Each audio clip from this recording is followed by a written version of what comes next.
Gostaria de saber qual a principal pergunta que o senhor faria a Lula essa noite. Teria muitas perguntas para fazer para ele. Eu acho que a mais importante é sobre aposentadoria. Nós temos uma massa grande de aposentados, pensionistas, servidores, aposentados rurais, entre outros. O Lula nunca foi afeto ao mercado, nunca teve preocupação em colocar bons ministros da economia. E, aliado a isso, tivemos uma corrupção sem tamanho no governo Lula. E quando se fala em aposentado, eu queria citar aqui os aposentados dos Correios, os aposentados da Petrobras e também da Caixa Econômica Federal. Como é que ele tratou os aposentados? Ele nomeou para os respectivos fundos de pensão, para administrá-los, pessoas que, na verdade, eram bandidas. Ao longo do governo Lula e parte de Dilma, eles saquearam os fundos de pensões. E as pessoas estavam ameaçadas a não ter mais aposentadoria. Petrobras, Banco do Brasil e Correios. E eu tenho um contra-cheque aqui de um servidor dos Correios. Ele tem uma cota extra de R$510 para poder sanear o fundo de pensão. Caso contrário, ele não receberia aposentadoria. O mesmo com a Petrobras e também a Caixa Econômica Federal. E esse desconto extra, além do previdenciário, será efetuado até 2030. Ou seja, o PT quebrou 3 fundos de pensão. E dizer a vocês, pessoal do BPC, os aposentados, o pessoal da nossa Previdência, servidor público, civil e militar, administrar o Brasil dessa maneira, e como ele não gosta de mercado, ele não é ligado à economia, haja visto que até o momento ele sequer sinalizou para todos nós quem seria o seu ministro da Economia. Isso tudo seria quebrado em poucos anos. Se o PT voltar a administrar o Brasil, ele vai quebrar tudo aqui no Brasil. E, obviamente, os fundos de pensão. Obviamente, o dinheiro que nós arrecadamos para pagar você, aposentado rural, você, aposentado do INSS, você, servidor público, civil e militar.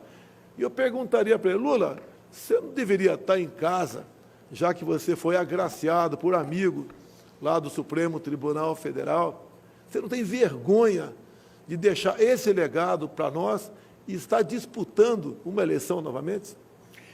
Presidente, que avaliação o senhor faz da atitude do ex-deputado Roberto Jefferson, hoje pela manhã, que recebeu a bala agentes da Polícia Federal que tentavam efetuar a prisão dele depois das ofensas à ministra Carmen Lúcia do Supremo e também do descumprimento das medidas que definiam a prisão domiciliar dele? Eu pergunto, o senhor teme que isso respingue negativamente na sua campanha? E mais, o que é que o senhor diria ao eleitor que insiste em apoiar atitudes como a do ex-deputado? Olha, tão logo tomei conhecimento, foi feito contato com o ministro da Justiça, que é um delegado da Polícia Federal, Anderson Torres, para que ele acompanhasse o caso, se deslocasse para perto do episódio, como ele foi para Juiz de Fora, e disse para ele que o tratamento dispensado ao senhor Roberto Jefferson deveria ser o de bandido, porque quem atira em policial, bandido é. E, obviamente, eu não poderia falar nada mais com a imprensa, porque a captura do Roberto Jefferson estava em andamento.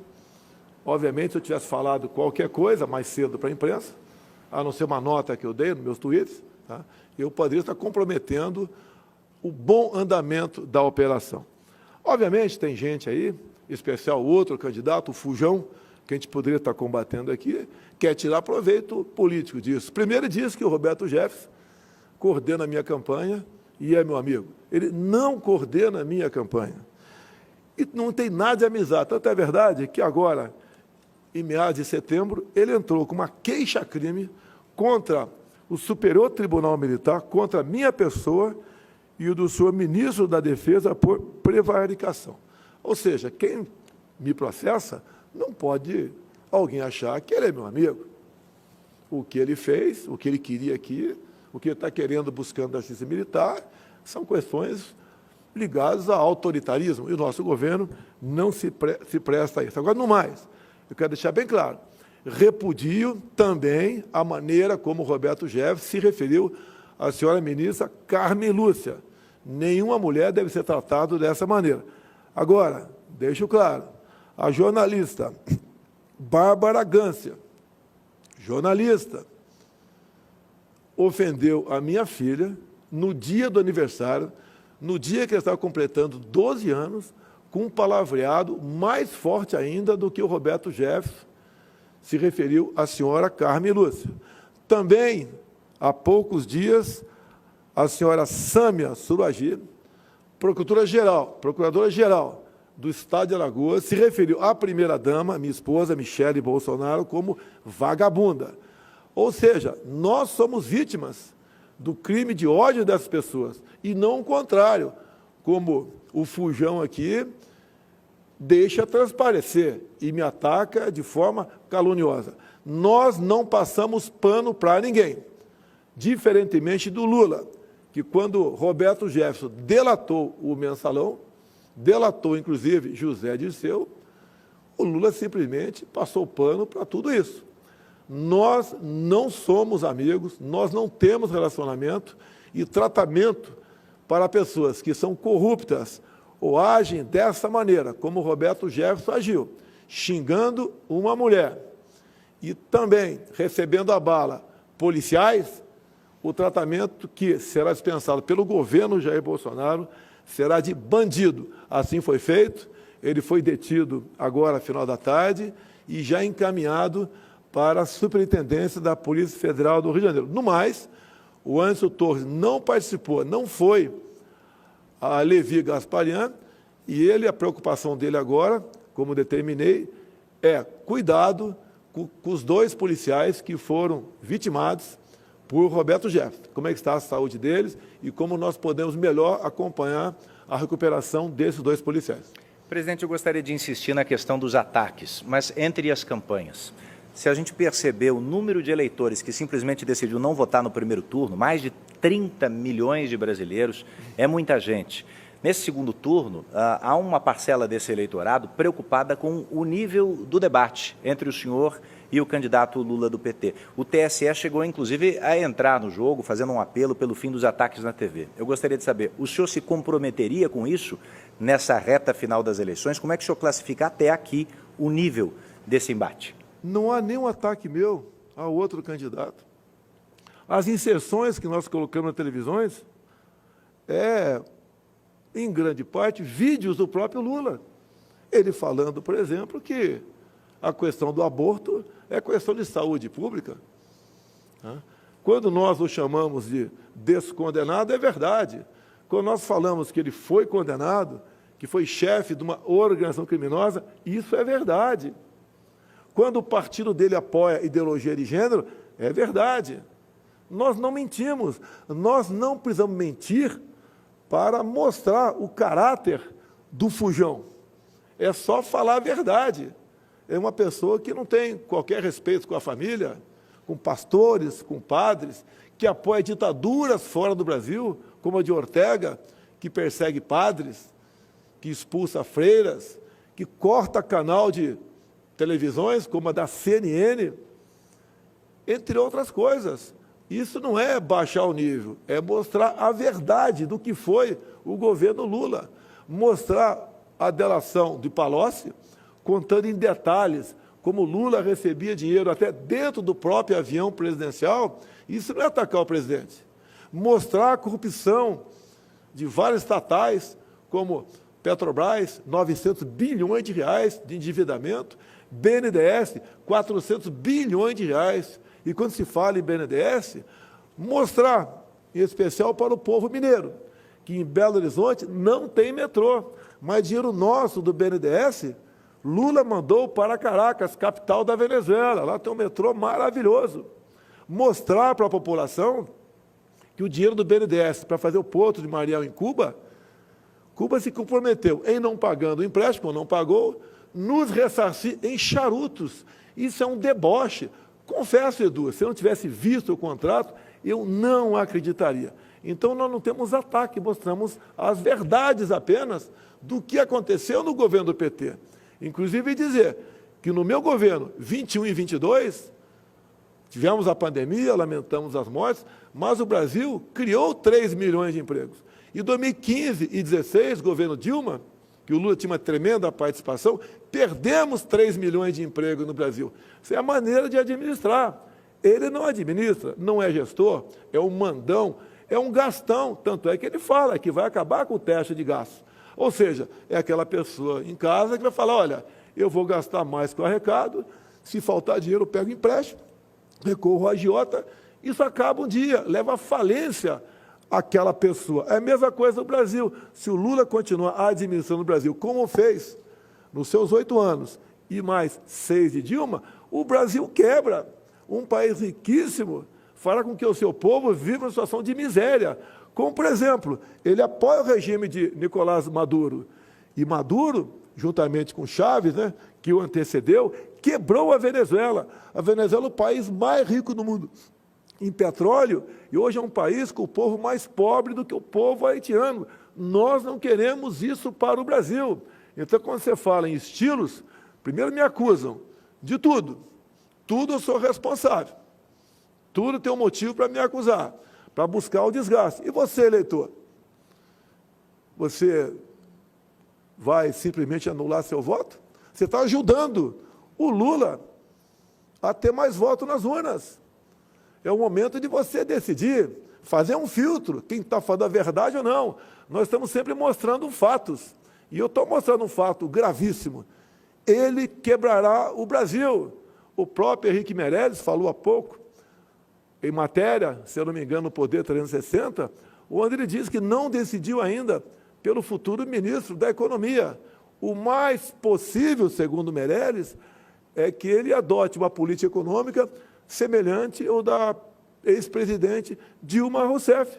Lá atrás, o Palocci foi o ministro voltado para a corrupção. E o da Dilma, o Manteiga, foi para, simplesmente, a péssima gestão. Tanto é que o Brasil entrou em recessão em 2015 e 2016.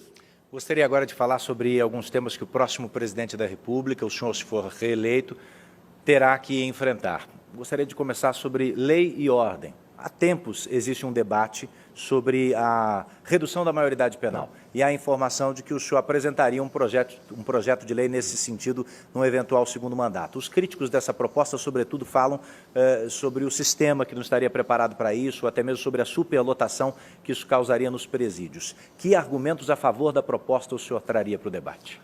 A redução seria para os menores, 16 e 17 anos. Sempre lutei por isso, desde 91, quando cheguei à Câmara dos Deputados. Essa parcela de jovens, 16 e 17 anos, que é uma parcela muito pequena dos infratores, equivale a aproximadamente 0,2%, ou seja, cada 1.000, 2 jovens teimam em cometer crimes. E incentivados pelo fujão. O Lula sempre defendeu ladrões de celular, dizendo que ele estava roubando o celular para ganhar um dinheirinho, dando força a esses menores ladrões. Lugar de moleque dessa idade é para estar na escola. Agora, essa minoria que faz maldade, mata nossos filhos por aí, roubam, sequestram, estupram, o lugar dele na cadeia. Se lá está muito cheio, é problema dele. Eu prefiro lá na cadeia cheia do que aqui fora cometendo crime. Agora, a grande maioria da garotada, 16, 17 anos, caso quisesse, e fosse aprovado nos testes, poderiam ter a sua carteira nacional de habilitação como prêmio. Hoje a gente vê jovens, de vez em quando, dirigindo por aí, sem habilitação, obviamente, por causa da idade, e entrando aí como infrator. Vamos botar na cadeia quem tem que botar, quem comete esses crimes, em especial os crimes hediondos, e quem é um bom garoto que tenha a sua recompensa com a Carteira Nacional de Habilitação. Esse seria o teor da proposta, então? Apenas para alguns tipos de crimes, crimes hediondos? A ideia é para crimes hediondos, para a gente não generalizar muito essa questão. Se bem que furto de celular não entraria nisso, mas o roubo, né, o latrocínio entraria. O latrocínio é crime hediondo. Então, não é que essa minoria pode continuar furtando o celular por aí. Mas saber, tá, nesse primeiro momento, é que aqueles que cometessem crime hediondo iriam para a cadeia. E aí entra aquele elenco de crimes hediondos que realmente, como tráfico de drogas, sequestro, roubo seguido de morte, os ladrões de celular, protegidos pelo ex-presidente Lula, protegido não, estimulado para ele cometer esse tipo de crime. Há uma diferença enorme entre eu e Lula. Quando alguém, né, comete algum crime, não interessa quem seja esse alguém, nós afastamos, nós incriminamos. Para eles, a lei. Já o outro lado, não. Ele passa pano, ele trata bem, como sempre tratou bem Roberto Jefferson e José Dirceu. Um delatou o outro. Roberto Jefferson contou com detalhes as roubalheiras que acontecia no Brasil, das malas que ele recebia dinheiro para comprar apoio parlamentar. E eu estava dentro da Câmara. Acompanhei tudo isso. Fui em várias sessões de CPIs, acompanhando o que estava acontecendo. Então, há essa diferença enorme entre eu e o Lula. Do nosso lado, a honestidade, a decência. 3 anos e 10 meses sem corrupção. E, se porventura acontecer, ajudaremos a investigar. Conosco, corrupção zero. Você pode notar claramente com números. Antes de mim, as estatais davam pequenos lucros ou até mesmo prejuízo. Conosco, só o ano passado, o lucro das estatais, por não permitirmos que ela seja roubada, chegou na casa dos 180 bilhões de reais. Essa diferença ia para o bolso de alguém, porque as estatais, todas, quase sem exceção, as indicações para a mesma eram políticas para atender interesses partidários, para o Lula e Dilma comprarem voto dentro do parlamento brasileiro. Tanto é que, se você assistir o voto do senhor ministro, o ministro que pediu para sair do Supremo, Joaquim Barbosa, ele diz claramente lá, o único deputado de tal partido que não foi buscar dinheiro na Petrobras foi o senhor Jair Bolsonaro. E também, por ocasião da delação premiada do doleiro Alberto Youssef, ele falou que 3 deputados de um determinado partido nunca pegou dinheiro, fruto de corrupção, e um deles era Jair Bolsonaro. Ou seja, eu sempre fiz a minha parte. Eu nunca vendi meu voto para ninguém. Eu sempre votei com independência. Quando a matéria era boa, a gente votava favorável. Quando não era, votava contra. Então, sempre foi esse o meu comportamento. E dizer ao Lula que a forma como ele governou o Brasil, comprando apoio parlamentar, entregando estatais, fundos de pensões, ministérios e bancos oficiais em troca de apoio político, repito, é o que levou o Brasil a mergulhar no maior escândalo de corrupção que se tem notícia em todo o globo terrestre. Bom, alguns veículos de imprensa foram proibidos pelo TSE de tratar de algumas questões envolvendo o seu adversário. A Justiça Eleitoral argumentou que havia ali notícias falsas ou um sistema de desinformação. Como é que o senhor avalia essa questão? Tivemos o caso Jovem Pan. Há 2 anos eu lancei um slogan: Deus, Pátria, Família e Liberdade.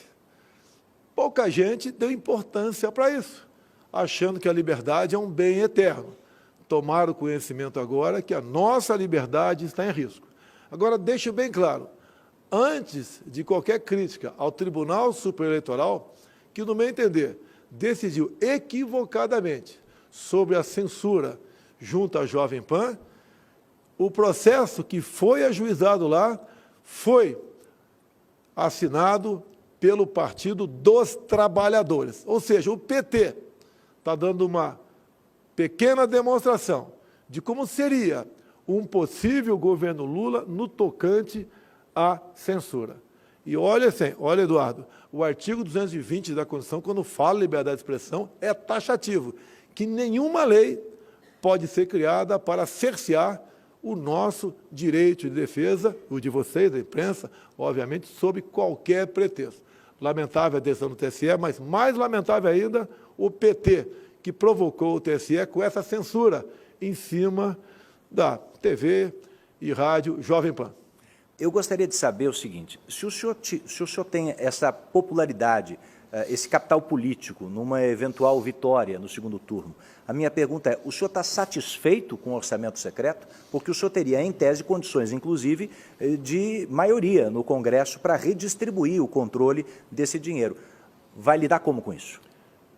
Eu perdi poder. Para esse ano serão aproximadamente 19 bilhões de reais, que quem vai distribuir pelo Brasil vai ser o relator. Ele pode achar que tem seus méritos tocante a isso. Eu penso de maneira diferente. Não é o poder pelo poder. Creio que nós possamos melhor distribuir esse recurso.